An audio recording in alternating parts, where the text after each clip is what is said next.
What's up, college football fans? This is Sonoy Valente here with the Mean Green Show, and I'm joined here this evening by Marco Regalado, better known as Coach TikTok. Marco, how you doing this evening? I'm doing good. Doing good. Just getting out of basketball practice. Had a quick dinner and I'm ready to go. Yeah, man. Yeah, coaching, man. That's a round the clock job, man. Yeah, I really appreciate you coming on this National Signing Day Eve. I know it's a big day for you tomorrow, being the recruiting coordinator for Eaton High School, and yeah, and really, I just kind of wanted to pick your brain. Myself and a lot of people that watch these videos, we really like the college football recruiting world, and you're kind of in the thick of things, with your position. And I just kind of wanted to, really just hear your story. And, I know you've got a bit of a wild one, the way you came up and kind of came to. so, um, but before we get to all that, what is your primary job as a recruiting coordinator? So we call it a recruiting coordinator. A lot of people question it online that aren't really from Texas. It kind of makes it sound like we're trying to recruit kids to come to Eden.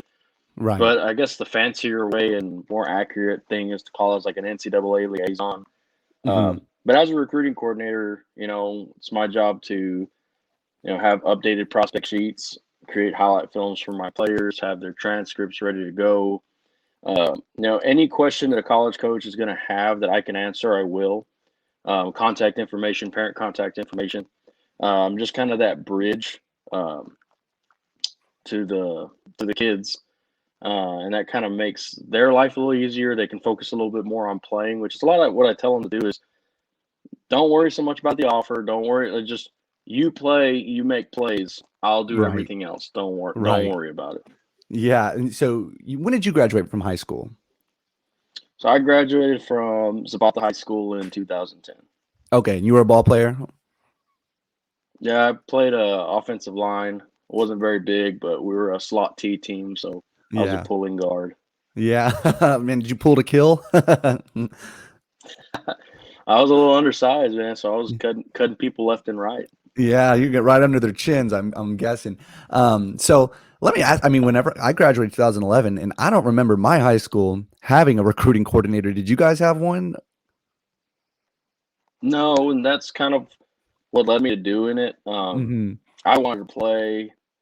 I just thought if you're good, they find you, and if you're not good, well, they won't find you. Yeah. But then when I got to college, my roommates played college football at Texas State, so I asked them a lot of questions, and it kind of got me curious, and then made me realize that how much, especially being where I'm from in South Texas, like people have no idea where any of that is, Right. or how to navigate through it, or where to find the talent, or anything like that. Right. And there is So it talent kind of made down me there. realize it's as a South Texas, yeah, as a Hmm. South Texas athlete or coach, it's our job to like push everything out there, especially for the level a lot of those kids can play is Division II, NAIA, D3 may not have the recruiting budget to send recruiters down to the Rio Grande Valley. Right. So it was more on us to market our kids out there. Uh, Hmm. and it made a difference once I learned the process and kind of I did it a Hmm. lot through college for my high school, Hmm. surrounding high schools, and kind of through that gained more experience and got better at it. So did you go to Texas State right out of high school? Yeah, I went You did. there for my undergrad. Um, Graduated there 2014. Then I went to Kingsville, Texas A&M Kingsville to get my Okay. master's. Yeah. Cool. Cool. Cool. Yeah. Kingsville, they got a pretty decent D2 program down there, right? It's got a lot of tradition. Yeah. Is Right that the now, Coach Mike Javelinas? Salinas is Coach Mike Yeah. Salinas is doing a great job trying to rebuild it, bring back that winning tradition that they're known for. Right. Right. That's cool, man. Um, how do you feel like COVID has affected the 21 class just to start things off as far as recruiting? Do you think it's Uh, played a pretty big I, factor? it has been the lack of spring ball, the lack of summer camps, really, really hurt kids, in my opinion. Mhm. Especially those kids that were borderline Division I type kids, even FCS, because Mhm. those coaches weren't able to see those kids in person. Right. Um, I think right now D2 is killing it. D2 Mhm. is getting a lot of kids that would have went D1. Mhm. and they've got some great players out of it. No, they're taking the advantage of it, the fact that they could go out and visit and making the most of it. Mhm. Um, I I do think the class of 21 kind of got the short end of the stick on the whole COVID thing. It Yeah. stinks. Some people benefited from it, and Right. others didn't. Right. Definitely. My I have a nephew. He was an FCS. He had a Dartmouth offer and a Georgetown offer, and just with all the returning seniors because of the eligibility thing, he ended up, he's going D2, which, not a bad thing by any means, but it's just kind of like, I just feel like it kind of shuffled everybody maybe half a step down a little, like especially with the eligibility, seniors can return. That's less scholarships, as well as the transfer portal, which as a college football fan, I love the transfer portal from the entertainment and the drama that it brings and stuff to talk about. But it does take away from these seniors in high school that if they're not going Power Five, it's like, well, do we want to go as a G5 program? Do we want to offer this kid out of high school, or do we want to get this guy out of the SEC? Like, so I mean, we'll see. Do you feel like the 22 class will feel the effects of COVID as well? Some will, Yeah. just because of the way the recruiting classes kind of worked out, and Hmm. sometimes some schools brought in a lot of people. Even some schools are kind of behind and pulling blue shirts. Hmm. And others who didn't really attack the class of 21 are going to have a lot of room for 22. Hmm. So it all depends. It's been still a challenge. A lot of schools, especially for our 22s, have been trying to find loopholes. Hmm. Um, Video combines, video skills tapes, video verified measurables, Hmm. which we've had to do all of those for a couple of our 22 kids. Even Big Hunter Herb, before he got his Oh yeah. offer from Baylor, we had to verify that he was actually 6'7" and three something. And Is he really six didn't take seven? long after that. Is that man really 6'7"? 6'6" and some change. Oh, hey man, if you're six He's six and some change, you're 6'7". Like, that's he he crazy. he is probably one of the biggest human beings I've ever high school wise. Just he is enormous. Dang man, I've seen him on film, and he definitely jumps out. That's crazy, man. Yeah, that is crazy. Let me ask you, how did you get the nickname Coach TikTok? Oh, it's because I carry a watch with me all the time. No, I'm kidding. I, I guess it's because throughout the quarantine, I managed to make a fool of myself enough for everybody to laugh and share my videos, and I gained a following on using the TikTok app. And it's funny because a lot of my success and fame and followers, it's not TikTok. I don't even have 10,000 followers on TikTok, but I Yeah, do have 17,500 followers on Twitter, and most of my Twitter is coaching Twitter, so yeah. that's a lot of my followers. Man, Twitter's gonna have to start paying you. Um, what was I gonna say? Do you feel like have you ever like like played against somebody and like the players or the coaches kind of knew you as Coach TikTok or anything? Like, has that ever happened? Or Well, especially like in the coaching realm, I haven't really gone anywhere where somebody hasn't at least recognized me. There was yeah. a funny story when we played Hebron. One of their linebackers tackled our quarterback on a run out of bounds on our sideline, and one of their linebackers got up, saw me, he goes, "What's up, TikTok?" Yeah, And what do you say to we weren't that? we weren't winning at the time, so I just kind of sat there with a sour Y- face. Yeah, But oh it was for funny sure. afterwards. That is pretty funny. What's up, TikTok? Um, how do you feel like Twitter has impacted the college football recruiting world? I mean, like from my end, I mean, just as a fan and everything, like, I get to, see these guys, see who's getting offers and all that stuff. And it's really exciting. I mean, and kind of like when you and I were in high school, I don't feel like it was really that much of a thing at all. Like my coaches didn't have Twitters, and I doubt those coaches do now, but yeah, I mean, do you feel like it has like a Yeah, positive spin on helping kids get recruited? there's positive and negatives to it. I definitely think it's impacted for the better. I've had conversations with a couple of coaches on staff that have been coaching a lot longer than me, Hmm. and how they used to do things and send highlights to kids. And a lot of it, honestly, back then was you just make a phone call and Yeah. maybe send a game tape, or even then it was just like by word of somebody you knew, and you're just telling them, Mhm. "Coach, he's good," and Yeah. get offered. Yeah. Now it's at the click of a button. You can send film out to hundreds of thousands of coaches, get Yeah. hundreds of thousands of views just with retweets and the right people Yeah. retweeting it and seeing it. Uh, I think that's the positive. The negative is just kind of you get a lot of kids that are just in love with the process of getting recruited. Right. Love the Twitter hype and the fame, and then when it comes down to it, they really didn't want to play after all. They just really wanted all that attention. Right. Um, so was it, maybe I'm missing it off by a day, but was today the first day that college coaches could contact the 22 class? Is that, or is that tomorrow or? So they've been able to contact the 22 class since like I think September 1st, but it was limited contact, like once a week phone call. Okay.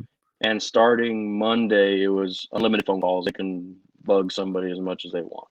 Okay, I gotcha. Okay, I wasn't sure on that. And another thing you spoke on earlier in the conversation, you mentioned the term blue shirt, and myself, I've heard that term, quite a lot, but I've never exactly understood exactly what it is. Do you know what it is per se?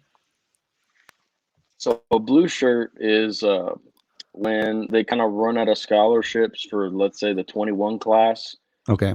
So they've kind of like over offered. So they're going to Mm. pull a scholarship from the class of 22 and Okay. give it to that kid. So still a full ride. They're just we'll have one less scholarship for the class of 22, and it's crazy. Some schools they make their whole deal by handing out blue shirt because they're a year behind or so. It's Yeah. pretty crazy. So if you're a blue shirt guy, say in a 21 class, you'll still report fall of 21, and could you play that fall being a blue shirt guy? Yes. So you basically kind of have to go up in the summer, or for summer school or summer camp, out of your own pocket. But once the first day of school happens, Mhm. you're on scholarship. So Oh, okay. you won't have to pay for 4 years of school. It's just a little Yeah. money up front that you got to do to pay for the summer so you can be there for fall camp and stuff. But once first day of school hits, you're on scholarship. Gotcha. Man, not a bad gig. Wish I could have blue shirted. Right. Um, yeah, that's cool. Obviously you being a high school coach and everything, and you coach running backs as well as being the recruiting coordinator. You guys can't recruit at the high school level. And, how do you feel like some of these high school programs have sustained such success with essentially, very little control of who comes to their, like, to the school? A lot of it is how you build the culture of your program, and that's something that I give a lot of props to Coach Miller and the staff. That a lot of those guys have been there since the school opened. So that's something Hmm. this year that we had was something that they've been building for the past 5 to 6 years. Hmm. So it takes a lot of that. I mean, it also takes making your program attractive. Hmm. If kids want, it makes kids want to stay in your program, Right. and then of course buy into what you're trying to do and changing the culture. I think Hmm. that's a big thing for build building a program and trying to get your program to have successful runs and long runs in the playoffs. Right. Um, it's all about retainment and just getting them to buy into what you're trying to do. Hmm. Um, so you guys, Eaton, if anybody doesn't know, um, Coach Regalado, Coach TikTok is coach at Eaton High School. Um, you guys, you kind of one of the big surprises of the 2020 season. Not that Eaton has been a bad program by any means, but just the success that you guys had this year. What would you go 9-4 and go to the third round? Is that, well, I can't remember. Mm-hmm. Is that right? Okay, so yeah, going nine and Yep. four, going to the third round. Nine, 4. Making it all the way to the third round. That's, I mean, that, and in Texas, 5A, you guys are 5A, right? And Texas 6A. 5A, oh, 6A. Oh, even better. Okay. So 6A. So in Texas, high school 6A football, that's a run. That's nothing, people don't, like, people who maybe aren't from here don't realize how successful that is, but that is a successful year. What happened? What do you credit that to? Like, that just kind of surprise, come out of nowhere, just wave. Again, I credit to the staff that's been there and the Hmm. culture that they've been building, and of course the players. They played their tails off. Hmm. When Coach Miller called me about this job, it's literally what he told me. This is a very successful team. We've been waiting for this class to come up, and we're going to make it 3 rounds in the playoffs. It's crazy Hmm. that that was in June or July when he called me, and that's exactly what happened. I think it was a surprise to everybody except for us. We Hmm. were there in summer. I was able to see these guys work, and that was the expectation. Other people may have counted us out. Like I said, maybe they thought it was the usual Eaton, but Hmm. like I said, that's something I like to say. It was a surprise to everybody except for us. We Yeah. expected to be there, and we even expected to be prosper. A couple plays didn't go our way, and a couple plays went their way. Hmm. Not taking away from their team, that's probably one of the best high school defenses I've ever seen. Wow. But I think we were hanging in there with them. Hmm. Definitely. And for all of you guys that, aren't following Coach Regalado, I'm sorry, give him a follow. He really does a great job of just promoting, Eaton High School. And, it's hard not to be a fan. And once, after you see him, talking about his team as much as he does and just everything he says about them is factual. So, to just you make it a fun program to follow. And I'm not even an Eaton fan per se, but you kind of turned me into one. So that's great.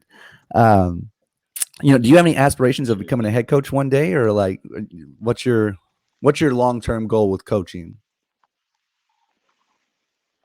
I feel like I definitely got a couple. If I did stay the high school route, being a head coach or athletic director, I mean, even any kind of athletic administration is something that I definitely aspire to do. Because I really like, I like the idea of having my own program one day. Hmm. But there's also that itch that I scratched a little bit when I was a GA at Kingsville.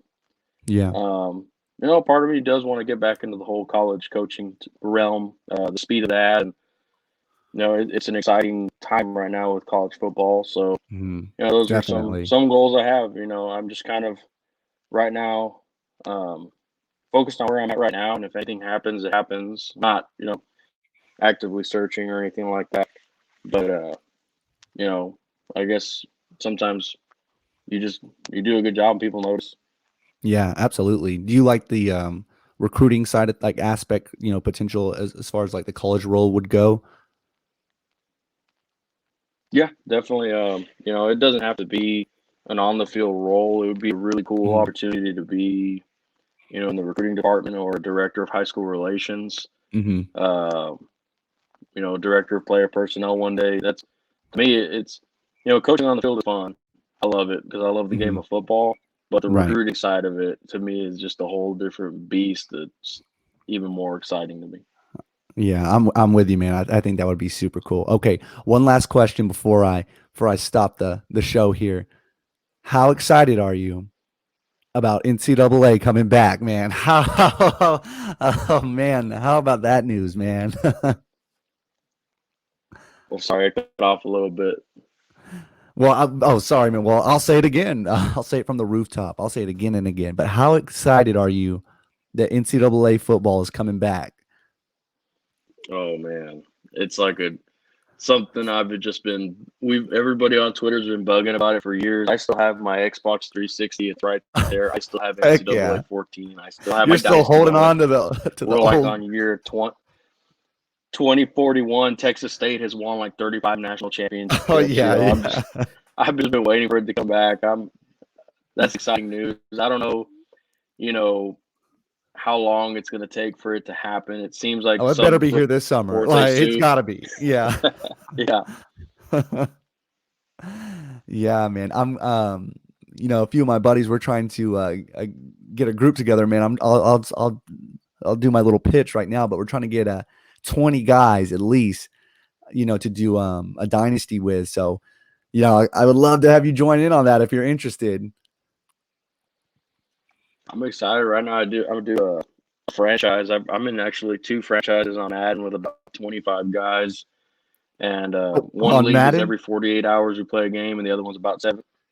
Yeah, on it's Madden 2020. We haven't even bought 2021 yet. Yeah. We're already a couple seasons in, but it's a lot of fun.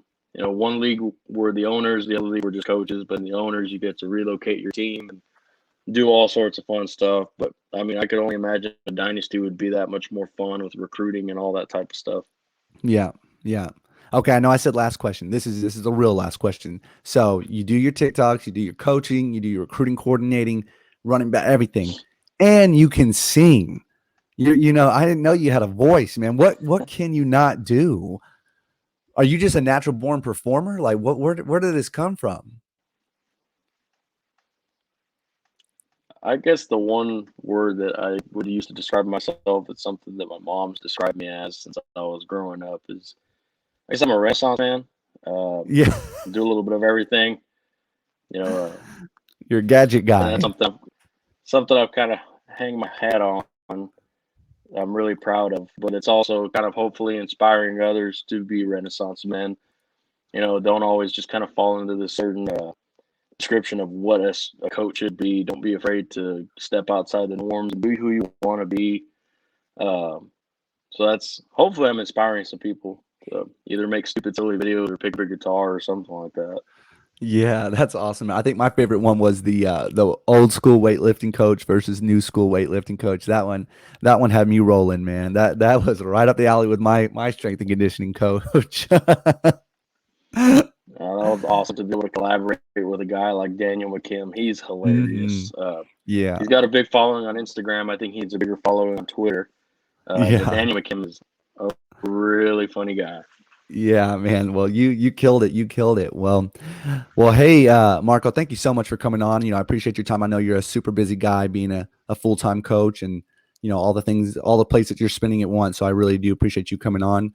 Um, and once again, guys, if you like the video, if you like the college football recruiting content and high school football, be sure to hit that like and subscribe button. It always helps the channel grow a little bit. And once again, Coach, thank you so much for coming on. I'm looking forward to seeing what you guys do this 21 season. Yes, sir. Thank you for having me on. Absolutely. All right.